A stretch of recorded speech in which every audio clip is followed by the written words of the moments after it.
যখন প্রথম বাবু স্কুলে যায় না, তখন শুধু সকালে উঠে আমি এত তড়িঘড়িতে পড়ে যেতাম যে কী রান্না করব ভেবেই পেতাম না। লাস্ট ইয়ারটা তো আমার এটাই হয়েছে। তাই এইবার থেকে কী করেছি, রাত্রিবেলা না একদম মেনু টেনু ঠিক করে সব কিছু গুছিয়ে রেখে দিই, যে কারণে অনেক রকম টিফিনও আমি বানিয়ে দিতে পারি। তাহলে আজকে কী বানিয়েছি দেখে নাও। প্রথমে যে পাউরুটিগুলো এনেছিলাম সেইগুলোকে আমি সেঁকে নিয়েছি।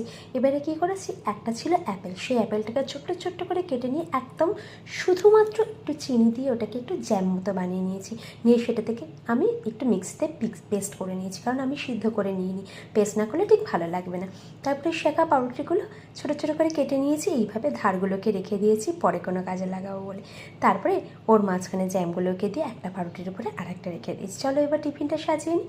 যে পাউরুটিগুলো বানিয়েছিলাম সেগুলো দিয়ে দিলাম, আর দিয়ে দিলাম একটু ম্যাঙ্গো, আর সেই সেম জ্যামটা দিয়ে বিস্কিট দিয়ে দিলাম। আজকে টিফিনটা তো রেডি। তোমাদের কেমন লাগলো জানিও।